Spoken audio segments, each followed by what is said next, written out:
Hello everyone, and welcome to another edition of Workflow for this tool. This is for 1.3. So when you get the tool, you're going to read me. I'll put some technical information in there in terms of like CUBEMAPs and a few other bits and bobs. And I've named it as a 1.3exe, so you can double click on it to run it. I've also made some UI changes and fixed a bunch of issues that we had, the text being overwritten, stuff like that, and we've added a bunch of new features as well. First of all though, before I get into the tool, I quickly want to just go over Insta 360 Studio because I had a few questions on it and how best to export videos. So when you bring your video on, first thing you want to do up top here, you can drag it onto up from Insta 360 Studio. You want to be in 360 view, see what's going on, and then down this sort of strip of tools here, there's a couple of things we want to change. So the flow state stabilization is something to turn on, and it's really important to have the direction lock on. When you turn it off, as you move the camera around, you'll swing around to different positions and stuff. So when it's on, it basically keeps the sort of 360 world locked to certain directions, and you'll stay in the same position, which is hugely important for masking. I'll leave all this as is. I do occasionally, most of the time, turn on Color Plus, which just enhances the colors a little bit, and it will also, a couple other things is I'll lower down the highlights, I'll lift up the shadow a little bit just to bring a bit more detail through there. I think on the newer cameras you get more dynamic range to play with in there, so that helps a little bit as well. I don't really miss much else. The camera settings, and yeah, so that's kind of all there. When you go to export the file, always make sure you have 360 video turned on. And I found that if you save these presets, then it will remember what's going on. Otherwise, it resets them every time you switch to it, which is annoying. The bitrate, you do want to have it high, but be aware that it will increase the size drastically. So at this 99 Mbps, if I increase that to 200, it's going to double the file size. So just be aware. To put it at 265 just for slightly better quality, hit export, go have a cup of tea, come back because it will take a while to get out there. So I just wanted to quickly go over that so you have an understanding of how to export. So I've got some demo files here, and we're going to go through the extraction side of things, and then the splitting and the options that we have in there. So in terms of extracting, you basically can just drag the video on. So this was our previous demo file, which is part of the download. When you first drag it on, you're not going to get a preview because it hasn't extracted anything. If you previously extracted it and drag it on, it will load up the frames folder and then you'll get the preview. When you drag it on, what it's going to do is look at the duration and extract frame every second. So this is set at 1 second, so you can increase that or decrease it depending on how many frames you want to extract. It will automatically set it for the total number of frames available for that clip. So it's important that you edit your videos down to trim them, ideally, to be the length that you want. Now, if you're not able to do that, I've added a new feature down here where you can split only selected frames. But just for the size and everything else, I think it's useful to have them as small as you need. So, for testing, you can lower this down and then it will remember what settings you've used here between JPEG.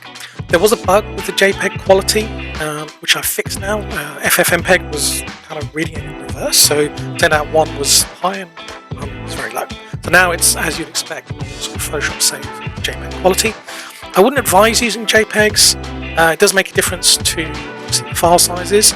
So if we just extract these now as PNGs, you'll see it takes the video name, creates an underscore folder, underscore frames for the video name, creates a folder and then puts the files in there. So everything's derived from the video name, so it's important to make something properly, otherwise you get a bit more chaos as you go down. So a PNG, this is from an Insta1X, which is 5760 by 2880, is 18 meg.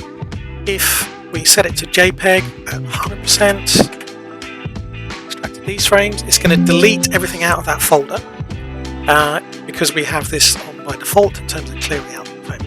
I've got that on because it's just going to get really painful if you start mixing extraction into the same folder. So a JPEG file is 1.57, so big difference, but it's compressing this file even at 100% quality. So it's still going to be smaller. I'd still recommend PNGs if you've got the disk space to do it, but I put that option in because it can create a lot of data. And so usually what you do is you would extract a small section, 10, 20 frames, because you could end up generating a lot of files.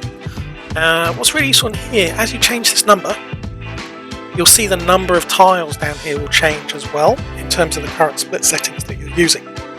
That's really important to know because you may be trying to hit a certain memory limit or something like that. So I've kind of linked the two things in. Obviously it's not what's being extracted, but it is there to make sure that you have an idea. If I do the max frames, that's going to give me 784 images to upload. I've also got this tool in here. I tend to use this less, but it's kind of useful to have it in there. And I'll quickly show you the differences here. So, say we're going to extract 10 frames every 1 second. And I've also increased the speed of this. It's almost too fast for this to sort of info bar to progress bar to fill up. It's just really fast now, which is good. So every 1 second, you can see like these bins, there's not a lot of difference between them, and that's what you want because the extracted files are then close together. If we put this say to like say 5 seconds, extracted them,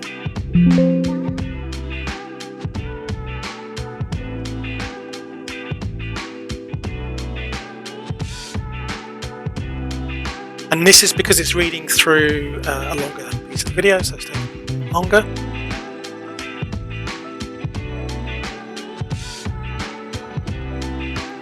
So if we just look at these, that's the one this is going. So you can see I'm doing a big jump now between positions, and generally it won't align because you're too far apart. So that's something to bear in mind and why we should test it within the alignment to make sure you haven't done the stepping too far apart. Obviously, if you're doing every second and you've done a 5-minute video, it's going to be a massive amount of data. So you may want to split the videos up into chunks to help process that data a little bit better. If we do the extract even frames, what it will do is instead of using every whatever time you've got in here, so we put this back to a second, it will distribute the frames across the entire clip. And again, you'll get to the same problem where the frames will be too far apart because the video is too long to extract the frames properly. So I tend to not use that, and or use max frames for when I need the final amount done. And then I'll do tests at sort of 10 or 20 frames to go do the extraction. So we've also added in this area, I've added in the ability for drag and drop support for still frames. So I've got a test photo in here, which is a lat long extraction. If I drag that on, you'll see the video part disappears. But this is also now being loaded up. It should work on a sequence of frames as well in terms of them being named. This is just purely one frame, but yes, it should work on a sequence as well. And so even where I've extracted these frames, I can drag those on as well. So if you've done a really long extraction, you don't have to load the video up. And I've made it so you can select the input here and do it that way. But I also just done it as drag and drop because it's quicker and faster to use. So yeah, that pretty much covers the extraction side of things. And so now let's getting into what are split options. What do we have? What can we do? So recently I'd added in cube maps. So we'll do these because they're kind of easier to do. And I've also changed when we switch between presets that these settings get turned on and off as well, just to make it kind of more obvious about whether these things are going to be used. So what I'm going to do is reduce this down just to 5 frames. So actually you can see I don't have a video selected, so I can't do that. So what I'll need to do is just drag this back on, and because there's a frames folder, you can see there's 18 frames in there. It's going to read that instead. So it's kind of a way of reset. But what I'll do, just for splitting, I'll extract this down to 5 frames, and you'll see we can start extraction down the bottom, and bang, 5 frames are done. And and you'll see the preview updates the number of frames you've got in here. So you can drag this bar along. So going to cube maps, we don't have any masking for cube maps because you want the full image. So you basically would set the preset there and just hit extract, and then you'll get another folder with frames and underscore split added to it, and this is where these frames will be added in. So I've got two cube map types, cross and strip. So if I extract this one, and in the readme I've added a bit of technical information, which field of view settings they're using, that kind of thing.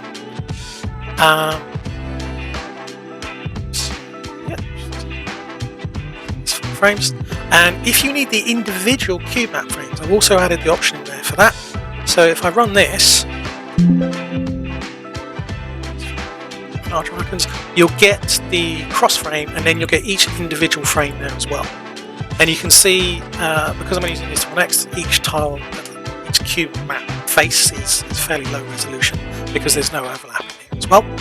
But that's quite useful if you need to access those individual frames. And just uncheck it to get rid of that. Okay, so I'm actually going to set this down to like 2 frames just to reduce it down for the speed that I can flip between them, and we can show you how the extractions work. So with the presets, I'll just quickly go them, you can just visually see what the differences are. These are all adjustable. As soon as you adjust anything, it'll switch to custom, and if you close it and reopen it, it'll remember what that previous custom setting you had in there. So you can kind of continue the session. You've got lots of videos that do the same thing. So if I just hit split all images, excuse the bell that goes off, stop that. So this is giving me a 30% overlap. I don't have any masking on at the moment, so you can see I'm in there, and if I turn overlap off, you'll get something similar to what we were getting with the cube maps without any frames that overlap each other. So what I'll do is just bring this down to 4, because I can see here without the overlap one, I'm going into 4 at the top and 4 at the bottom. I'll turn this back on, and then of course increasing the overlap will increase the file size, or the image size rather, increase the file size as well. But you can see it also increases the distortion through the field of view once we're going from the lat long into this output. So just be aware of that, you'll get more distortion as you increase that overlap.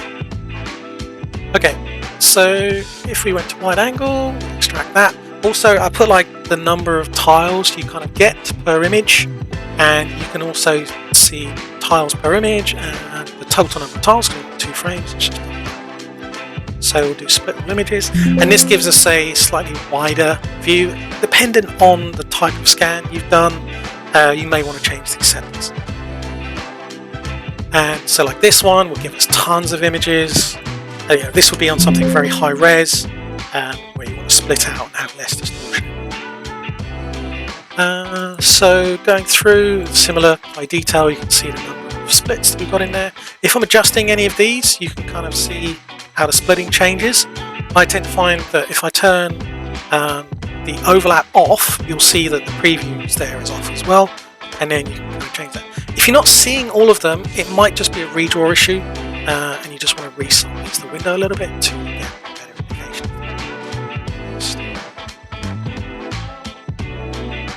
And also, I've set this to remember and persist your resize settings as well. So if you're on a smaller laptop, then it should stay in the scroll position. Okay, so what we'll do is we're going to go into just the normal, what I call the bottom mask. And so this is when you're holding the camera above your head, and you want to mask out yourself at the bottom. The reason for doing this is that it will create artifacts of yourself as you move through the environment. So this, I start with recording with the video above my head and stop it with it above my head as well, so I don't have to edit it down. It just makes it a little quicker. And so the bottom mask is adjustable. You can kind of change it, and because the preview now, you can actually then scrub through your frames to there, but you can see scrubbing through to see whether I appear and whether my mask is set correctly. So again, you can just turn that off if you suddenly didn't want to have it or anything like that. And if I extract this now, you'll see that it's mapping from the 2:1 image into this with the correct sort of projection into like a sphere, basically. If we open these, we haven't lost the data. I've just added it into the alpha of images, and also I've put in RGBA as well, so it's pretty obvious if you've got the embedded alpha in there as well. So I'll just quickly load this up just to prove mine. So there's the mask kind of built into the PNG, and then if I turn it off, you can see I haven't lost any data there. So sometimes you may want to try it with, just to show whether something features working in the particular tool you're using. Okay, so that's kind of where we were previously, and I'll go into our vertical mask because I think some of this is really useful. I've got quite a useful little video here just to get you an idea. What I'm going to do is only 7 frames. I'm just going to extract that now. And this is me holding the camera out in front of me and then raising it above my head. So once it's in there, so you can see as we lift it up, it goes into the sort of previous workflow of always holding it above you. It's really just to show that if there is a little bit of leeway in terms of the masking for a vertical mask. So what I'm going to do is I've got a new preset called Quick Vertical Mask, and I've got one in here, and you can see it's not animated unfortunately, so you just have to size it to cover it, but this will cover a lot of it until you'll get down to this position here, and then it's going to fall apart a little bit because you can't really mix and match too much, but there is a bit of leeway if you need to go from a sort of flat in front of you and raise it up kind of position. So how does this work? Right, vertical mask, we basically got width and height, and we've got left, right and up and down. So it's basically just a resizable rectangle that we can place over. So go over here, it's covering what I need, and then as I raise the camera up, you can see it's not going to come around it. So I can move it up and down quite easily here to sort of cover that, but it's not, when I get to this low position, it will get stretched out over that whole thing. I have allowed you though to actually switch both of them, and then we can raise this up, and both will get outputted to the alpha as well. So it can accommodate it, but these aren't currently animated. It's just too big a hill to climb. So I can just turn that off, and then just toggle that on, which is quite useful. So if I just split these now, this is going to create a new folder in here, and you can see the mask is now projected into the split frames. And so we'll have the similar thing. You can actually see the reflection of the camera in the pond here. But I thought this was really useful now because it minimizes how much of the image you have to mask. So obviously by the end of this, to the end, you'll see I start becoming visible because I've appeared out of sight of the mask. So I could turn this on, but I'm going to lose a lot of data there over the other frames. So if I turn this on, we should get the disk and our vertical mask as well. So potentially I might add presets in the future for this if we end up needing something, but you can just turn it on in any of the settings and then size it to what you want. But I've got one that's generally, from my testing, it's kind of worked quite well. So again, this is switched to custom because I've started changing the settings from the preset basically. So I've got another demo here, and this one is quite interesting as well. As of course, as you test these things, you start discovering all kinds of issues that you run into. So I'm just going to extract 5 frames of this,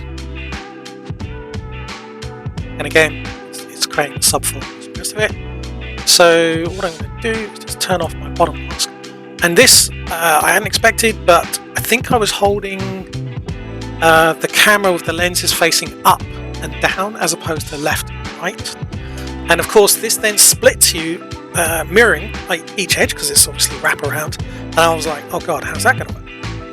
So basically I've made this cycle round onto the other side. So I thought that was quite neat and useful. And that way, as we scrub through, see I'll be masked out, and we're kind of trying to retain as much as we can.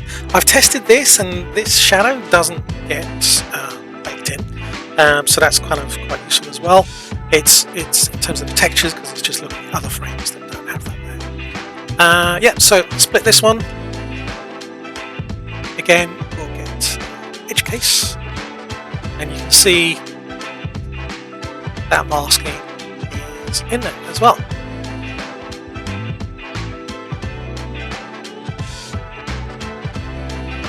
And so yeah, we've gone through the cube maps. Oh, one other extra thing we've done is you can extract specific frames as well. So selected frames. Say you've done 1,000 frames and you only want to split like 50 of them. I put tooltips in there on how it works. But what you can, I've also tested it. You could do 1, 3, 5. I'll switch this to cube maps just because it's easier to see. And then if I split these images, switch this to details. So you can see we've got 1, 3, and 5. You could do 2 to 5 or something like that. Maybe the first frame stuff. But this, if you don't have access to editing, then this could be a nice way, of only splitting the file section in once, basically. As always, I've done 5 language support here. Everything has tooltips on as well. So hopefully, please give me a shout if there's any issues with those. But I'm fairly sure that's all working now. Slightly better behavior on a few different things as well in terms of aborting extraction. But yeah, that's a run through of everything. So now, if we wanted, I'll give you a quick rundown of how to go from reality capture into Postshot as well. So if we go back to our Park demo, put that on, and you can see I'm just going to extract 10 frames here, PNGs, etc. So once this is extracted, then animated frame should update. Yes, here. So what I'll do is I'll just switch to preset with the bottom mask. Works. Make sure you uncheck this, because otherwise you'll only be extracting those frames. They're wondering like what's going on. That's right. And then this will give me 80 frames. So I'm going to split all of these.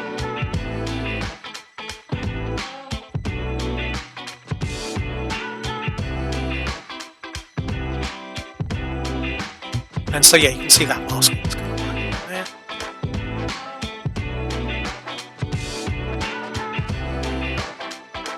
So what I'll do is I'll bring up reality capture. I've got an empty project here.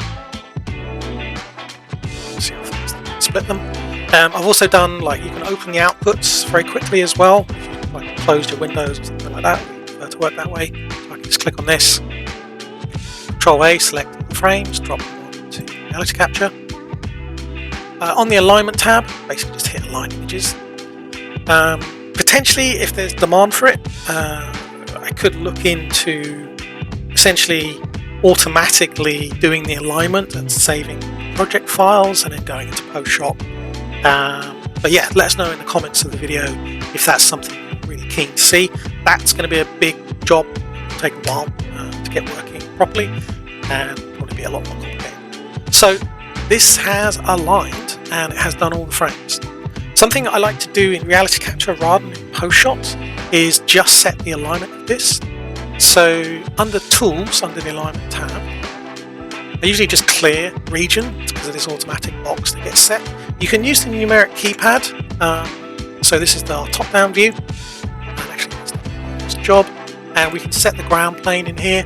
So if you are looking to align this specifically, or there's also even setting the scale. You can do all of that in reality capture as normal. And then just checking, you can see here, yeah, it's got a bit. So set right straight.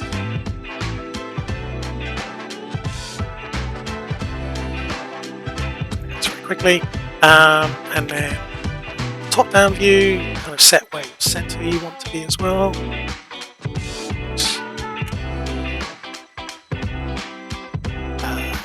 So say put that there, so the middle of the street is the center, basically. So you can save this. I tend to not, because it's just more data. It's only if you need to come back and change the alignments or anything. So you go back to the alignment tab, and what we need to do is export the registration and point cloud. So extract registration. If we go back to this data is, and I go to Part Pro demo, so I'm just going to put this there. I tend to just call it the same as the video because it's very easy to keep track of everything then. And so this is when you save as type, you'll set to this first one here. And these are the parameters, so it's basically going to a CSV file. This is a list of the cameras that are aligned. And yeah, that will just export like this. And then we want to export the point cloud as a PLY file. Same thing, once you've done that first export, it will remember the folder. And again, that's set to number 1 as PLY. It's because I've got frames in there, so it thinks I'm that. Main thing on this is to make sure the export ASCII is set to false. And then hit OK on that. Because I've only done a few cameras here, that's going to be very quick. And you'll get denser point clouds if you're obviously using cameras. But you can see this is the kind of cluster of each position that's been extracted from those single frames. So once you've done that, we go back to this folder, you'll see we've got our PLY and our CSV. And then we want our split frames, so you select all 3 of those, and then you'll go to Postshot. So I've got Postshot open here as well, and I'm just dragging them on. So one of the things I do here, if this is all working correctly, this should be set to use all images, and this will be grayed out because it's all coming from the CSV file. I turn downsampling off, and in this advanced section here, I'll turn this mask, treat 0 alpha as mask. And that's really useful because that will remove a lot of that issues. Basically, hit import on that, and then it will immediately start training because we've done all the alignment and point cloud generation in reality capture. So, this obviously down to GPU, how long it's going to take. I tend to turn off, once I'm trying to get orientated to what is going on, I'll turn the grid on, and I'll turn off the splat for the moment. Because find our cameras, yeah, there we go. So it's just a bit easier to navigate like that, and we can see there's our building there, and then I can zoom out, get a better sense of looking at. You can do additional point cloud cleanup, cloud repair or something like that if you want to, but you can see this has already started training. It's got a while to go at the bottom there, but already I know this is working. Basically in terms of alignment. If alignment isn't working, then you may have spaced them too far apart, and that's why it's failing. This I did the full set, and I've done a video on this. Link in the description so you can get a sense of how this came out. Again, this is not the highest resolution, it's on an Insta X, but for just this little section I basically did a full walk of the road, and both sides kind of came out pretty well, I think. But I usually do this as a test to make sure everything's working before I'll commit to the full solve, because it takes ages, and then if you're too far apart, you just wasted loads of time. So that's a rundown of my splatting tool. I'm pretty pleased with everything now, and I've addressed lots of user comments, so thanks for all the feedback that you've given. And yeah, again, just put a comment on the video if you've got any other feedback you'd like to give me, or particular features you'd really love to see. And thanks very much for all the support from everyone that's bought the tool. Very much appreciated. And yeah, I've really made an effort to make this as a good user experience. So yeah, let me know any feedback or issues that you run into. Thanks very much.